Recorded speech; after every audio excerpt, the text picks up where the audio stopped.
Warning, this is a YouTube channel only for Spurs fans. So anyone else, Manx, Gooners, Chelseaites, whatever you call yourself, do not listen. You'll only be offended. So anyway, once again at the weekend we get done over at Old Trafford by another awful refereeing decision. First, it was the ball that blatantly crossed the line by at least 2 feet. No goal. That would have won us the match. Then we get done over again. We're 2-0 up at half time. A dive, a bad penalty decision, and yes, it's our fault for caving in, but at the same time it changed the way the game was being played and we lose. And now we come to the Nani incident. What the F? I mean, seriously. Okay, so I don't care what anyone says, it was not a penalty for Nani because no one touched him. If that is class, if the touch that Kabul put on Nani is classed as a foul these days, then hell, I'm not even watching football anymore. I'm going to watch basketball, another non-contact sport. So we have him throw himself on the ground like the big baby he is. I mean, this guy is a professional footballer. He's supposed to be paid a lot of money each week to stand on his feet and kick the ball with his feet, not fall over and hug the ball like it's his mum and he's just fallen over like a school kid grazing his knee in the playground. It was pathetic. And then to slap his hands on the ground because he doesn't get the decision. Again, how old is he? I mean, seriously, grow up. If he was even an 18-year-old, I could understand, but he's not. And he's a full-blown international player as well. But the thing that bugs me the most is not the fact that the referee did not see the handball. Because from the angle he was, yeah, he probably couldn't have seen it. It's not even the fact that the linesman definitely would have seen the handball and failed to react.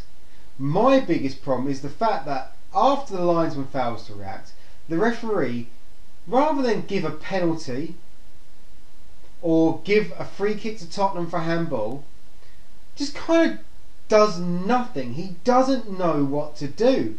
And it's not a bad thing that I'm saying that, oh well, he didn't give anything. The point is, you can see in the footage, he's shrugging his shoulders. He's literally shrugging his shoulders, lifting his hands up, going, and look, I swear, if you read his lips, he's almost saying to the players, I don't know what happened, I didn't see anything, I don't know. That's no good. That's worse than calling his integrity into question. The fact that he spent at least 2 or 3 minutes of that match with no idea what was going on and no control over the game. Because he didn't know what was going on and was shrugging his shoulders, that game was out of control. You had a Premier League match where there was actually just not the wrong decision, just no decision. And that's the problem. It was pathetic to watch. And then he walks over to his linesman and lets Rio Ferdinand stand next to him. Even though he has just booked Luka Modric and he has sent all the Spurs players away. I can understand the intimidation factor. You do not want to be surrounded by an entire team of players. But the general consensus is that you can have the 2 captains and discuss it like that. But not to have a Spurs player there, just to allow Rio Ferdinand to stand there and be like, oh, Mr. Ferdinand, I love you. Oh, I'm such a fanboy of yours because you and Rio Ferdinand. Piece of shit he is. Anyway, in the time that it took for all of this arguing to go on, they could have easily just put a replay on the big screen. All the Premier League teams and I think even all the Championship teams, and I'm not even sure, probably even most of the League One teams by now have a giant screen at their ground. Sky Sports can get a replay within about 3 or 4 seconds of an incident. And I'm not calling for replays to decide throw-ins. I'm not calling replays to decide free kicks in the middle of the pitch. I'm just calling on replays to be thrown up on the big screen for a contentious decision like a goal or a penalty. Because this would change a match. The fact is, Spurs could have got an equaliser. But also, it makes you want to storm off the pitch. I'm surprised sometimes players just don't turn around and throw their shirt down and go, you know what, fuck this, I'm gone, I'm not playing, and just almost forfeit the match. because it is pathetic. And last night's Champions League game against Inter Milan, one, not only did Spurs absolutely blow them off the pitch, but the point is the referee allowed that kind of free-flowing attacking game to take place. He rarely blew the whistle, and he only gave yellow cards for, well, what were real yellow card offences. And look what happens when you allow a game to just progress and evolve. You get an absolutely spectacular match. English refereeing really needs to look at itself, because every week there is one of these incidents, and it's like Gary Neville should have been sent off against Stoke.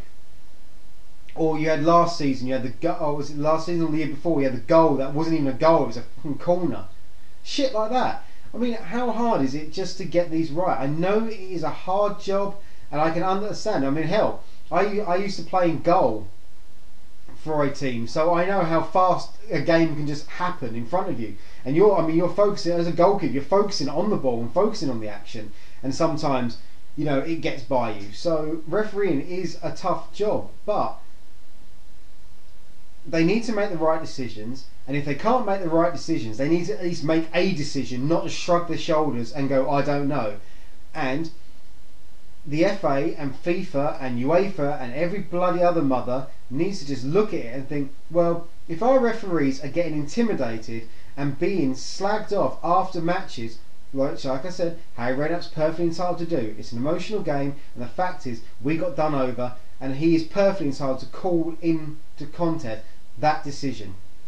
But if the FA really care about the respect and abuse of referees, give them the technology to protect themselves. Allow them to consult, a Hawkeye? Allow them to consult something to back themselves up, and allow them to come out or give some kind of press statement, even if it's a press statement, not a conference, like publish, properly the match report, and don't just hide them behind a curtain so that we cannot question of what happened, because it's getting too frequent in football. And the Nani handball, end of the day, David Bentley caught a ball. I believe it was against Arsenal. The ball was about to go out for a throw-in. It was a foregone conclusion. There was no players within 50 yards of him. The ball was going out. He caught it before it left the pitch. It was going out 100%, but because it was about 3 inches on the pitch when he caught it, therefore it's a handball and a free kick to Arsenal, which is fair enough. I can't argue against that. Also, I would just like to bring up the whole Nani diving part of the game, because I really, really drastically think that it is one of the most disgraceful parts of our football. At the moment, people are going on about hard challenges and leg breakers. Yeah, that should be eradicated, but it's got to a point now where people just moan about anything that's a tackle. Even when you play the ball and you make a bit of contact, tough shit, it's a contact sport. It's not a rugby contact sport, but it's an accepted sport where you are going to get knocks and bumps. And for Arsenal to go on about how much they play total football and how every other team, all they do is come and park the bus. Well, I tell you now, Gooners, that a 5-man midfield or a 5-man defence is an accepted formation in football. You can do it. Diving in the penalty box and flapping your arms about the place and whinging and crying like little girls when decisions don't go your way, that is not an accepted part of football. That's not a tactic that football is supposed to employ. And it's pathetic for you as a team who do. I'm a die-hard Spurs fan, but Arsenal, you do play great football, but your arrogance and your attitude ruin it all, because you are cheaters. You dive to gain advantages. And maybe in the late 70s Holland played the old style total football. Now maybe you play what is the new style total football. Not only do you pass well, not only do you make runs, but you also dive and take every advantage possible to win.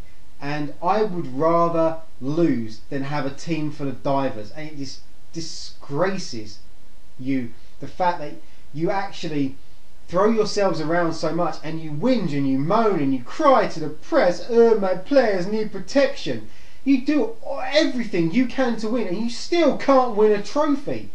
In fact, we've won more than you in the last 5 years.